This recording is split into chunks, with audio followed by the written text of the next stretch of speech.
South ఇండియాలోనే biggest sorry store మన Varahi silks మన విజయవాడ ఎంజీ రోడ్ లో డిసెంబర్ 4వ తారీఖున ఘన ప్రారంభం. ఫర్ ఎగ్జాంపుల్ మనకి కింద కానీ పై పళ్ళ వరుస కానీ కింద పళ్ళు వరుస కానీ అప్ అండ్ డౌన్ ఉన్నప్పుడు బ్రేసెస్ అనేవి అడ్వైజ్ చేస్తారు.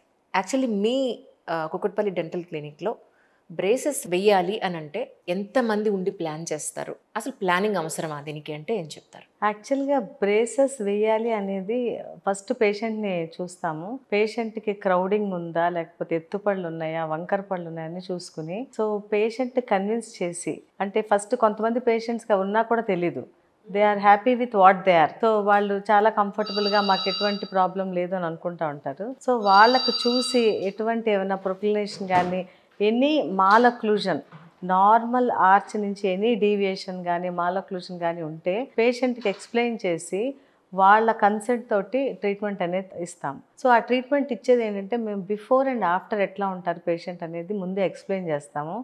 అంటే ట్రీట్మెంట్కి ముందు ఎలా ఉంది, ట్రీట్మెంట్ చేసినాక ఎలా ఉంటుంది క్లియర్గా ఎక్స్ప్లెయిన్ చేసి అది ప్లాన్ చేయాలంటే యాక్చువల్గా ఇప్పుడు నా క్లినిక్ అయితే నేను, నా హస్బెండ్ ప్రాస్థెడాంటిస్ట్, ఆయన ఆర్థోడాంటిస్ట్, ముగ్గురం కూర్చుని పేషెంట్ ఫస్ట్ సైకలాజికల్గా పేషెంట్ ఎట్లున్నారు, is she willing for the treatment, patient వాళ్ళ పేరెంట్స్ ఎట్లున్నారు అవన్నీ చూసుకుని if they all are okay అందరూ చేయించుకుంటామని డిసైడ్ అయితే then will go ahead.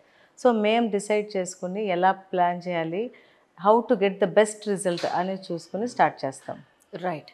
In జనరల్గా పళ్ళు ఒక్కసారి పుట్టిన తర్వాత పళ్ళు వచ్చిన తర్వాత పాల పళ్ళు ఊడిపోయి పర్మనెంట్ పళ్ళు వచ్చిన తర్వాత ఏ ఏజ్ లోపల మనం పళ్ళు వరుసని సెట్ చేసుకోవచ్చు అంటారు? ఇట్స్ ఎ గుడ్ క్వశ్చన్ అంజలి. పాల పళ్ళు ఊడిపోయి పర్మనెంట్ పళ్ళు వస్తూ ఉంటాయి. సో ఒక స్టేజ్లో పాల పళ్ళు పర్మనెంట్ పళ్ళు రెండు కలిపి ఉంటాయి. సో నీ గుర్తుందో లేదో మీ పాప నన్ను around the age of 9 to 10 years తీసుకొచ్చారు. అవును. So then I told it's not the age. Correct. So ఆ ఏజ్ ఏంటంటే అగ్లీ డక్లింగ్ స్టేజ్. అంటే పాల పళ్ళు ఉంటాయి, పర్మనెంట్ పళ్ళు ఉంటాయి. ఆ రెండు కలిసి ఏమవుతుందంటే ఒక రకమైన క్రౌడింగ్ ఉంటుంది, ఎత్తుపళ్ళు ఉంటాయి, గ్యాప్స్ ఉంటాయి, అట్లా డిఫరెంట్ ఉంటాయి. సో ఇవన్నీ పోయి పాల పళ్ళు అన్నీ పోయి పర్మనెంట్ టీత్ వచ్చి ఆ పర్మనెంట్ టీత్లో రూట్స్ కూడా ఫామ్ అయిపోయి ఆ కంప్లీషన్ ఆఫ్ రూట్స్ ఉన్నాక అప్పుడు ట్రీట్మెంట్ అనేది స్టార్ట్ చేస్తాం. సో కొంతమందికి ఏమవుతుందంటే డిలేడ్ ఎరప్షన్ ప్రీమోలార్స్ ఉండొచ్చు, కొంతమందికి ఏమో రూట్ ఎపెక్స్ క్లోజ్ అవ్వకపోవచ్చు. So will take the x rays చూసి రూట్ క్లోజ్ అయిందా లేదా, అన్ని పళ్ళు ఎరప్ట్ అయినాయా లేదా అవన్నీ చూసుకొని స్టార్ట్ చేస్తాము. సో దానికి ఏజ్ అనేది అన్ని టూత్ ఎరప్ట్ అయినాక రూట్స్ క్లోజ్ అయినాక స్టార్ట్ చేస్తే బెటర్. ఓకే. అంటే సమ్ టైమ్స్ రూట్ క్లోజ్ అవ్వని ఒక సిచ్యువేషన్ కూడా ఉంటుందంటారా? ఎక్కువ ఏజ్ వచ్చేంత వరకు వెయిట్ చేయాల్సిన అవసరం? అంత ఎక్కువ ఏజ్ ఉండదమ్మా. At the age of 12 to 14 అన్నీ అయిపోతాయి. సో 14 years నుంచి స్టార్ట్ చేసి ట్రీట్మెంట్ అనేది ఇవ్వచ్చు. రైట్. సపోజ్ ఎత్తుపళ్ళు ఉన్నాయి లేదా పన్ను ఉన్న ముందు వెనక పళ్ళు ఉన్నాయి, పన్ను మీద పన్ను అలా ఉంది, అంతా లైన్ అయిపోయడానికి చక్కగా కంచె వేస్తారు. వేసిన తర్వాత కూడా 1 year తర్వాత బ్రేసెస్ అంతా సెట్ అయిపోతాయి, వీళ్ళు లోపల ఇన్విజిలైన్ వైర్ లాంటిది వేసేసి వదిలేస్తారు. ఇది వేసిన తర్వాత ఏమవుతుందంటే అప్పర్ టీత్ లోవర్ టీత్ ఇలా ఉంటాయి మనకి. యాక్చువల్లీ అప్పర్ టీత్ పైన ఉండి లోవర్ టీత్ కింద ఉంటాయి. ఇది పర్ఫెక్ట్ బైట్ అంటారు దాన్ని. మరి అప్పుడు ఆటోమేటిక్గానే పై పళ్ళని పుష్ చేస్తుంది కదా లోవర్ టీత్, కాదంటారా? కాదమ్మా, తప్పు. పై పళ్ళు కింద పళ్ళని పై పళ్ళు కవర్ చేస్తాయి. సో దానికి రెండు ఉంటుంది. ఒకటి ఏంటంటే ఓవర్ జెక్ట్ అని, ఓవర్ బైట్ అని. ఓహో. సో ఆ రెండింటి మధ్యలో గ్యాప్ అనేది ఉంటుంది. కింద పళ్ళు వెళ్ళి పై పళ్ళని టచ్ అవుతా ఉంటే డీప్ బైట్ అని అంటాం. ఓహో. సో ఆ డీప్ బైట్ ఉన్నప్పుడు ఫస్ట్ అది కరెక్ట్ చేయాలి. డీప్ బైట్ కరెక్ట్ చేసినాక ట్రీట్మెంట్ అయిపోయినాక పేషెంట్ ఇంకా డీప్ బైట్లో ఉండరు.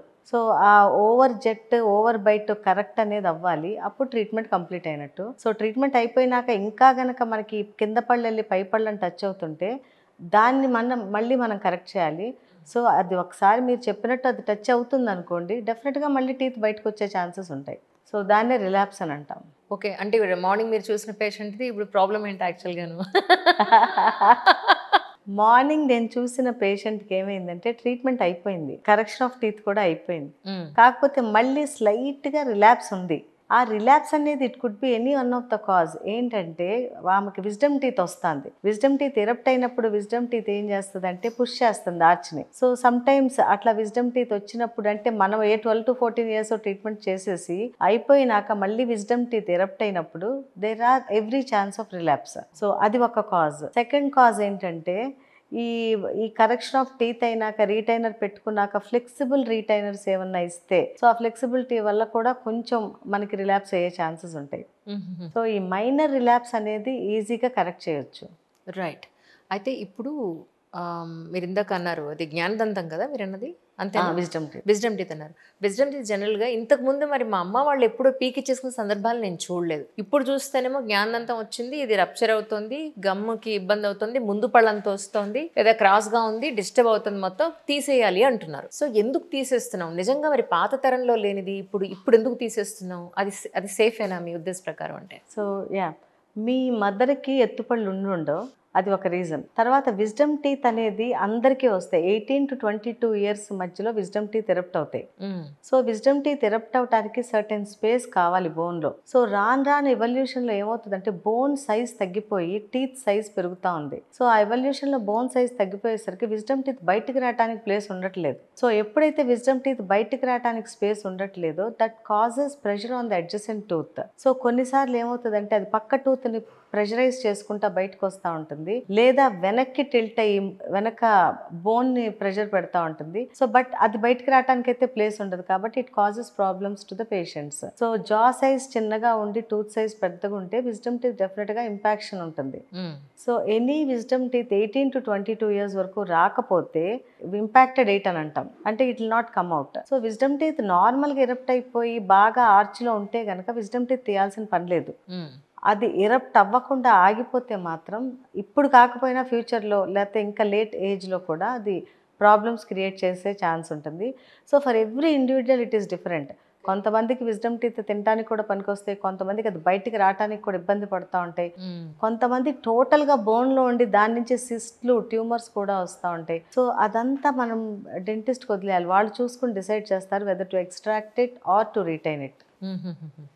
అంటే నిజంగా ఏ ఏజ్ వరకు మనకి విజ్డమ్ టీత్ వచ్చే అవకాశం ఉంది? ఇప్పుడు ఇందాక ఒక పర్టికులర్ ఏజ్ చెప్పారు, బట్ కానీ అది దాటి కూడా వచ్చే అవకాశం ఉంటుందంటారా మీ ఉద్దేశ ప్రకారం? అంజలి, 18 to 22 years is the eruption age of any wisdom tooth. 22 years తర్వాత కనుక విజ్డమ్ టీత్ వద్దామని ట్రై చేసి అది రాలేకపోతా ఉంటుంది, that is called impacted tooth. So 22 maximum 1 to 2 years వరకే అది బయటకు వస్తుంది, ఇంకా ఎరప్టింగ్ ఫోర్సెస్ తక్కువ ఉంటాయి. సో అది బయటకు వద్దామని ట్రై చేసినప్పుడల్లా పేషెంట్కి పెయిన్, ప్రెషర్ అవన్నీ ఉంటుంది. సో అది ముందుకు వద్దామంటే పక్క టూత్లో పెయిన్, బ్యాక్ సైడ్ ఉంటే మోలార్లో పెయిన్, లేదా కింద నర్వ్ మీద ప్రెషర్, అట్లా different sorts of pressure create చేస్తూ ఉంటుంది. కాబట్టి ఎప్పుడైనా మనం విజ్డమ్ టూత్ ఎక్స్ట్రాక్షన్ 22 years తర్వాతే చేస్తాం. 18 ఏళ్ళకి 17 ఏళ్ళకి విజ్డమ్ టూత్ ఎక్స్ట్రాక్షన్ అనేది చేయం, ఇంకా స్టిల్ దెర్ ఈస్ టైం. అలా కాకుండా టోటల్ అన్యూజువల్ పొజిషన్లో అంటే హారిజాంటల్గా కానీ లేదా కింద యాంగిల్ దగ్గర కానీ లేకపోతే రేమస్ దగ్గర కానీ అట్లా ఉంటే అప్పుడు విజ్డమ్ టీత్ ఏజ్లో అయినా తీసేస్తాం. రైట్. కానీ నిజానికి ఏదైనా పన్ను తీసేస్తే పాతకాలంలో మా అమ్మ వాళ్ళు అనేవాళ్ళు కంటికి చాలా కంటి నరాలు దెబ్బ తినిపోతాయని. Is it right ma'am? Absolutely no అమ్మా. సో పన్ను తీస్తే కంటికి దెబ్బ అనేది లేదు, ఎందుకంటే విజ్డమ్ టీత్ నరాలన్నీ మనకి కింద ఇన్ఫీరియర్ నర్వ్, లింగ్వల్ నర్వ్ అవన్నీ కింద ఉంటాయి. మనం తీయాలంటే ఇంజెక్షన్ అక్కడే ఇస్తాం. సో ఆ విజ్డమ్ టీత్ మనం తీసినప్పుడు ఆ నరాలు పార్షల్గా ఒక 6 to 8 hours నంబ్ అవుతాయి, and we are giving only local anaesthesia. So ఆ లోకల్ అనస్థీషియా ఇచ్చినప్పుడు అంతవరకే మనకి నమ్నెస్ ఉంటుంది, తర్వాత స్లోగా రీగైన్ అయిపోతుంది. సో విజ్డమ్ టీత్ తీయటం వల్ల కళ్ళు పోవటం అనేది లేకపోతే వినపడకపోవటం అనేది అవన్నీ అపోహలు మాత్రమే. అవి తీయించుకుంటే బెటర్ అమ్మ రైట్ ఏజ్లో. రైట్. కానీ అప్డేట్ వచ్చిన ట్రీట్మెంట్స్ అంటే ఏంటండి రైట్ నౌ అన్ని రకాలుగా మనం మాట్లాడుకుంటే ఇన్ జనరల్? అంటే ప్రీవియస్ ఒక 5 years డిఫరెన్స్ బిట్వీన్ మనం పెట్టుకుంటే, గ్యాప్ పెట్టుకుంటే అప్పుడు ఇలా ఉండేది, ఇప్పుడు ఇది వచ్చేసింది. ఇప్పుడు ఎక్స్రే కూడా మనకి నోట్లో ఒక చిన్న పిన్ పెట్టుకుంటే ఎక్స్రే టోటల్గా వచ్చేది. అలాంటి అప్డేటెడ్ వర్షన్స్ ఏమైనా ఉంటే మాకు ఏమైనా చెప్తారా? అన్ని అప్డేటెడ్. డెంటిస్ట్రీ అనేది ఏంటంటే ఫాస్ట్గా గ్రో అవుతుంది. ఎవ్రీ ఇయర్ బై ఇయర్ కొత్త కొత్త ఇన్వెన్షన్స్, కొత్త కొత్త టెక్నాలజీ అంతా ఇంప్రూవ్ అవుతా ఉంది. కానీ మనం పేషెంట్ ప్రాబ్లం ఏంటి, ట్రీట్మెంట్ వరకే చూడాలి. మనకు వచ్చిన టెక్నాలజీ అంతా పేషెంట్ మీద వాడటం అనేది ఎంతవరకు కరెక్ట్ అనేది I'm still thinking it. So ఎందుకంటే పేషెంట్ ఒకసారి మన దగ్గరికి వచ్చినప్పుడు పేషెంట్ని ఫస్ట్ పేషెంట్ చైర్లో కూర్చోగానే I treat him as like my family member. So అతనికి ఎంతవరకు అవసరమో అంతవరకే చేస్తాను. అంతేగాని టెక్నాలజీ వచ్చింది కదా అని అవసరం లేని కూడా పేషెంట్ మీద ఉపయోగించడం అనేది అనవసరము.